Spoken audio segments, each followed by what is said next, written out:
Timnas Indonesia sudah tiba di Bahrain. Sambutan meriah dari supporter di Bahrain. Muncul lagi Emil Audero Mulyadi. Ingin geser posisi Maarten Paes. Emil ingin segera masuk Timnas Indonesia. Gimana menurut kalian? Alhamdulillah Pratama Arhan kembali bermain untuk Suwon FC. Harapan sang mertua terkabul. Shin Tae-yong beberkan alasan pilih panggil Malik Rizaldi dibanding Ramadhan Sananta. Begini alasannya. Kabar baik lagi nih. Shin Tae-yong pastikan kondisi Paes dan Witan baik-baik saja. Kalau cedera gak akan dipanggil ke Timnas Indonesia. Kirim tim ke Cina. Manajer Timnas Indonesia langsung soroti kondisi rumput stadion yang kurang bagus. Namun sebelum lanjut ke pembahasannya, alangkah baiknya untuk tekan tombol like dan subscribe-nya ya guys. Jika sudah, mari kita lanjut. Timnas Indonesia sudah tiba di Bahrain. Sambutan meriah dari supporter di Bahrain.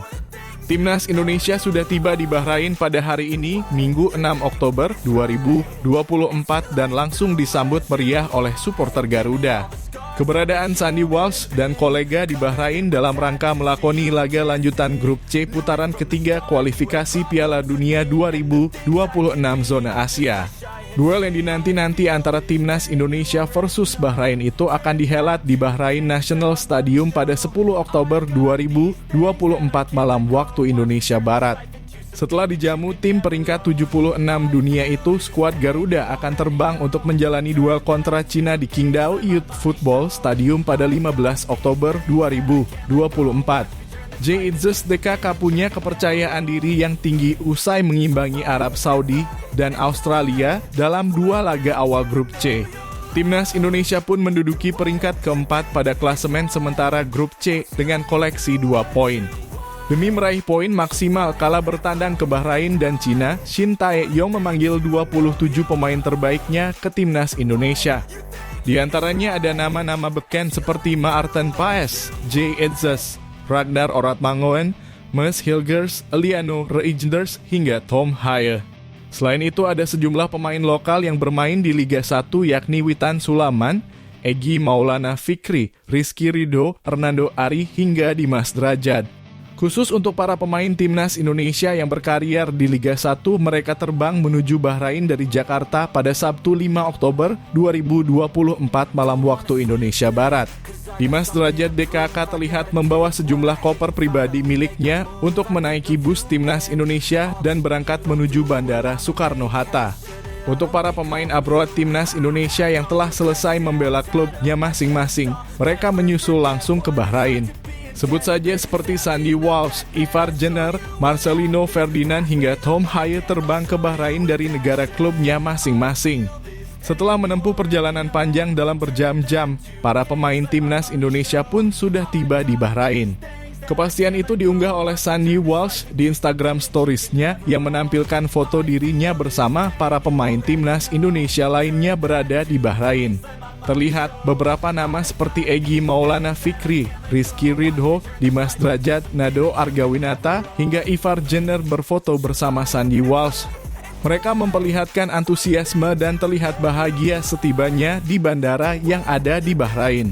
Kehadiran Sandy Walsh dan kolega di Bahrain pun sontak disambut meriah oleh para supporter Garuda yang ada di sana. Dengan dukungan dan doa dari mereka, diharapkan Timnas Indonesia mampu meraih poin maksimal saat berhadapan dengan Bahrain dan Cina. Muncul lagi Emil Audero Mulyadi. Ingin geser posisi Maarten Paes. Emil ingin segera masuk Timnas Indonesia. Gimana menurut kalian? Nama kiper Como 1907, Emil Audero Mulyadi kembali disebut-sebut sebagai calon pemain Timnas Indonesia. Emil Audero sudah lama masuk radar Timnas Indonesia semenjak dilatih Shin Tae-yong. Namun, kiper kelahiran Mataram, NTB, itu belum terbuka memperkuat Timnas Indonesia. Audero kini sudah berusia 27 tahun. Canessa membela timnas Italia juga sangat tipis karena persaingan yang luar biasa berat di sana. Timnas Indonesia kini dilirik banyak pemain. Ada kiper yang tadinya enggak, kini mulai tertarik, kata Arya Sinulinga. Pernyataan Arya membuat supporter timnas Indonesia mengarahkan rumor ke Emil Audero. Emil Audero kini menjadi kiper utama Como setelah pada awal kompetisi menjadi cadangan Pepe Reina. Bermain di Serie A menjadi nilai plus Audero untuk timnas Indonesia walaupun ada pro dan kontra dari netizen setelah penolakan ayahnya beberapa tahun lalu. Beberapa bulan yang lalu, Emil Audero bersalaman dengan Ketua PSSI, Erick Thohir. Namun, itu hanya pertemuan biasa. Saat itu tidak ada pembicaraan yang mengarah ke proses naturalisasi ex-kiper Juventus itu. Arya Sinulinga menyebut sang pemain tengah menjalani proses naturalisasi. Namun, Arya enggan mengungkapkan sosok pemain tersebut. Arya Sinulinga enggan mengungkapkan nama pemain keturunan yang dimaksud sampai dokumen yang diperlukan selesai disiapkan. Apakah ada dalam proses naturalisasi ini? Ada sih, tapi seperti biasa tidak akan kami beritahu, tidak akan koar-koar. Pokoknya adalah dokumennya lagi kami siapkan, kata Arya Sinulinga. Menurut Arya Sinulinga, calon pemain naturalisasi itu akan datang ke Indonesia dalam waktu dekat. Sang pemain harus menjalani serangkaian proses sebelum mendapatkan paspor Indonesia. Selain itu, calon pemain naturalisasi itu juga akan menjalani sidang di DPR RI dan juga menjalani sumpah janji setia di Kemenkumham RI. Masalahnya adalah dalam proses ini tidak bisa begitu saja sekarang diproses. Mereka harus ke Indonesia dulu melalui prosesnya, administrasi, dan sebagainya, jelas Arya Sinulinga. Alhamdulillah Pratama Arhan kembali bermain untuk Suwon FC. Harapan sang mertua terkabul. Pemain timnas Indonesia Pratama Arhan akhirnya kembali dapat menit bermain bersama Suwon FC. Seperti yang diketahui, nama Pratama Arhan sudah lama tak muncul di skuad Suwon FC. Pemain bersua 22 tahun itu terakhir kali masuk skuad Suwon FC pada bulan Juli lalu. Kala itu Pratama Arhan turut di bawah Suwon FC ketika menghadapi Gicheon Sangmo. Namun pemain berposisi sebagai bek sayap kiri tersebut hanya menghangatkan bangku cadangan. Nama Arhan kemudian menghilang dari skuad Suwon FC dalam 9 laga selanjutnya. Hingga akhirnya kini Pratama Arhan kembali memperoleh kepercayaan. Mantan pemain PSIS Semarang itu ikut serta dalam skuad Suwon FC menghadapi Pohang Steelers pada Minggu 6 Oktober 2024. Ini merupakan laga pekan ke-33 Kalik 2024. Terkait hasil, Suwon FC sukses mengamankan 1 poin setelah mengakhiri laga dengan skor 1-1. Suwon FC lalu sukses menyamakan kedudukan. Gol tim tamu dicetak oleh Ji Dongwon. Pratama Arhan sendiri turun sebagai pemain pengganti pada kesempatan tersebut. Arhan ditugaskan untuk mengganti Lee Ja-won pada menit ke-90. Sementara itu, hal ini sekaligus mewujudkan harapan mertua Pratama Arhan, Andre Rosiade. Andre Rosiade sebelumnya sempat berharap Pratama Arhan bisa memperoleh menit bermain saat Suwon FC mengumumkan daftar skuad melawan Pohang Steelers. Alhamdulillah Pratama Arhan sebelum berangkat ke Bahrain bisa kembali masuk line up pertandingan Pohang FC versus Suwon FC. Insya Allah dapat menit bermain hari ini. Amin. Shin Tae-yong beberkan alasan pilih panggil Malik Rizaldi dibanding Ramadan Sananta. Begini alasannya. Pelatih timnas Shin Tae-yong membeberkan alasan ia lebih memilih memanggil Malik Rizaldi daripada Ramadan Sananta untuk mengisi lini depan skuad Garuda. Seperti diketahui, Malik Rizaldi menjadi salah satu pemain baru timnas Indonesia dalam putaran ketiga kualifikasi Piala Dunia 2026 zona Asia ini. Pemain Persebaya Surabaya ini sebenarnya sebelumnya pernah mendapat panggilan dari Shin Tae-yong untuk persiapan kualifikasi Piala Dunia 2026 melawan Arab Saudi dan Australia pada September lalu, namun ia tak jadi masuk skuad karena satu dan lain hal. Akan tetapi penampilannya di Liga 1 akhir-akhir ini membuat Shin Tae-yong kembali memberi Malik Rizaldi kesempatan. Pelatih asal Korea Selatan tersebut memanggil Malik Rizaldi untuk menambah kekuatan timnas Indonesia jelang lawan Bahrain dan Cina. Timnas Indonesia dijadwalkan akan menghadapi laga lanjutan putaran ketiga kualifikasi Piala Dunia 2026 zona Asia. Tim Merah Putih dijadwalkan akan melawan Bahrain di National Bahrain Stadium, Riffa, Kamis 10 Oktober 2024. Kemudian menghadapi Cina di Qingdao Youth Football Stadium, Qingdao, pada 15 Oktober 2024. Perjalanan Malik Rizaldi untuk bisa mendapatkan kepercayaan dari pelatih Shin Tae-yong ini sebenarnya berbeda dengan pemain lain. Bahkan mantan pemain Madura United itu bisa dibilang sedikit telat dibandingkan pemain-pemain lain. Hal ini karena Malik Rizaldi tak memiliki catatan pernah bermain untuk timnas kelompok usia sekalipun. Ia baru dilirik Shin Tae-yong pada tahun ini. Pemain Persebaya itu mendapat kesempatan pertama kali saat Timnas Indonesia menjalani uji coba Tanzania pada 2 Juni 2024 lalu. Ia pertama kali mendapat panggilan dari Timnas Indonesia pada 31 Mei 2024 untuk menggantikan posisi Yance Sayuri yang mengalami cedera kala itu. Walaupun sempat gagal bergabung saat skuad Garuda melawan Arab Saudi dan Australia. Pemain kelahiran Surabaya 23 November 1996 tersebut akhirnya kembali mendapat kepercayaan dari Shin Tae-yong. Pelatih berusia 53 tahun pun membeberkan alasan kenapa ia lebih memilih penyerang Persebaya tersebut. Menurutnya, kondisi Malik terlihat lebih baik dibandingkan Sananta. Untuk itu, mantan pelatih Timnas Korea Selatan di Piala Dunia 2018 tersebut lebih memilih pemain berusia 27 tahun tersebut. Terlihat kondisi Malik Rizaldi lebih baik, ujar Shin Tae-yong. Dan saya ingin memberikan kesempatan juga kepada Malik. Shin Tae-yong memberi kesempatan Ramadan Sananta. Pemain Persis Solo itu bahkan telah merasakan dilatih langsung oleh pelatih timnas khusus striker Yeom Ki-hun. Pemain berusia 21 tahun tersebut bahkan belum lama ini berhasil mencetak gol untuk Persis di Liga 1. Ramadan Sananta berhasil mencetak gol untuk Persis dalam laga melawan Madura United dan ia mendapat pujian dari pelatih striker Timnas Indonesia. Kabar baik lagi nih, Shin Tae-yong pastikan kondisi Paes dan Witan baik-baik saja. Kalau cedera gak akan dipanggil ke Timnas Indonesia.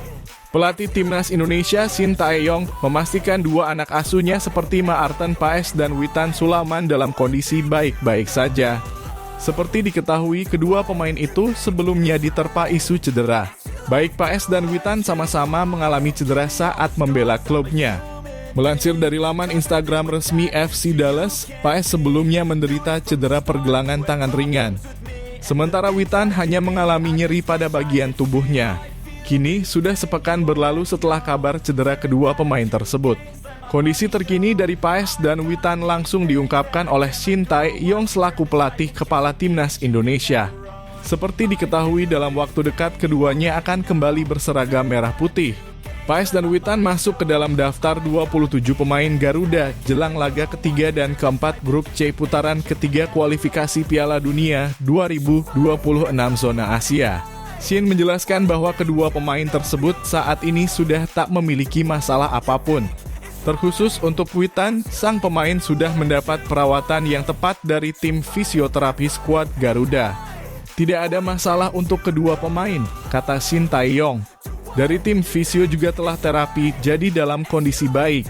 Pelatih asal Korea Selatan itu juga memberikan pemahaman kepada para penggemar yang masih risau akan kondisi Paes dan Witan. Ia mengatakan bahwa dirinya tak akan memanggil pemain yang tengah mengalami cedera. Salah satu contohnya adalah Justin Hubner yang pada kesempatan kali ini tergusur sementara dari tim Merah Putih. Hal itu dikarenakan bek milik Wolves tersebut tengah mengalami cedera yang berisiko. Sementara Paes dan Witan beberapa waktu lalu hanya mengalami cedera ringan saja. Oleh sebab itu, Shin meminta para penggemar untuk tidak risau lagi. Kini seluruh pemain yang akan berlaga sudah tak memiliki masalah apapun terkait kondisi fisik mereka. Kalau cedera besar ya pastinya tidak akan kita bawa dan akan dikeluarkan dari skuad. Tapi karena bukan cedera besar dan tim fisioterapi kita juga selalu cek, jadi tidak ada masalah. Seperti diketahui, Timnas Indonesia akan melanjutkan kampanye mereka di grup C putaran ketiga kualifikasi Piala Dunia 2026 zona Asia. Tim besutan Shin akan melakoni partai ketiga dan keempat mereka pada putaran ini. Pada laga ketiga, Indonesia akan berhadapan dengan Timnas Bahrain. Duel tersebut berlangsung di Bahrain National Stadium, Rifah pada Kamis 10 Oktober 2024 pukul 23.00 waktu Indonesia Barat. 5 hari berselang, Rizky Ridho DKK akan bertolak menuju markas Timnas Cina. The Dragon akan menjamu skuad Garuda di Qingdao Youth Football Stadium, Cina pada Selasa 15 Oktober 2024 mendatang. Kirim tim ke Cina. Manajer Timnas Indonesia langsung soroti kondisi rumput stadion yang kurang bagus. Ketua Badan Tim Nasional BTN PSSI sekaligus manajer Timnas Indonesia Sumarji menyoroti soal kondisi rumput stadion di Cina yang dinilai kurang bagus. Hal ini disampaikan oleh Sumarji dalam konferensi pers jelang keberangkatan Timnas Indonesia ke Bahrain dan Cina pada Sabtu 5 Oktober 2024. Pemain Timnas Indonesia yang berkarier di Liga 1 bersama ofisial bertolak ke Bahrain pada Minggu 6 Oktober 2024 dini hari waktu Indonesia Barat. Skuad Garuda dijadwalkan akan menghadapi 2 laga lanjutan putaran ketiga Grup C kualifikasi Piala Dunia 2026 zona Asia. Jay Itzes dan kawan-kawan ditargetkan meraih 3 poin penuh dari masing-masing pertandingan. Untuk itu, Shin Tae-yong pun membawa 27 pemain terbaik skuad Garuda. PSSI pun mendukung Shin Tae-yong dengan berusaha mempersiapkan yang terbaik buat tim Merah Putih. Salah satunya PSSI pun mengirim tim ke Bahrain maupun ke Cina langsung untuk melihat kondisi dan situasi di sana. Untuk pertandingan di Cina sendiri, Timnas Indonesia dijamu di stadion yang berbeda dengan tim-tim lain. Bahkan Qingdao sendiri jauh dari Beijing sehingga sempat menjadi perdebatan sebelumnya. Namun PSSI tak ingin memperdebatkan itu lagi dan tim menerima hal itu. Sumarji mengatakan bahwa PSSI tak ambil pusing terkait rencana atau strategi apa yang disiapkan Cina dengan bermain di kota yang jauh. Walaupun pria yang juga menjabat sebagai manajer Timnas Indonesia itu menyoroti satu dan lain hal. Sudahlah, mau disiapin di mana saja tidak ada masalah, tetapi yang menjadi catatan kami bahwa mungkin teman-teman media juga bisa nanti cek ya, ujar Sumarji. Sumarji menyoroti soal kondisi rumput stadion yang dinilai kurang bagus. Ia mengaku mendapatkan laporan langsung dari tim yang telah diberangkatkan langsung ke Qingdao, Cina untuk mengecek semuanya. Setelah dicek, ternyata kondisi rumput stadion Qingdao Youth Football Qingdao itu kurang bagus. Karena apa? Karena dari tim kami yang datang ke sana, kondisi stadion itu ya boleh dikatakan dari sisi rumput juga masih kurang bagus, kata Sumarji. Ini berdasarkan hasil report ke kami ya, mudah-mudahan ya dari teman-teman juga bisa update perkembangan di sana seperti apa. Dengan keadaan rumput yang kurang bagus itu, Sumarji pun berharap pihak Cina bisa memperbaikinya dalam sisa waktu yang ada ini. Ini karena Timnas Indonesia pun ingin bisa menampilkan yang terbaik dalam laga melawan Cina nanti. Oleh karena itu, ia berharap agar kondisi rumput nantinya bisa bagus saat Timnas Indonesia tiba di Qingdao. Rizky Ridho dan kawan-kawan sendiri dijadwalkan bakal bertolak ke Qingdao setelah menghadapi Bahrain pada 10 Oktober 2024. Mereka dijadwalkan langsung berangkat dari Bahrain pada Jumat 11 Oktober 2024 pukul 01.00 dini hari waktu setempat.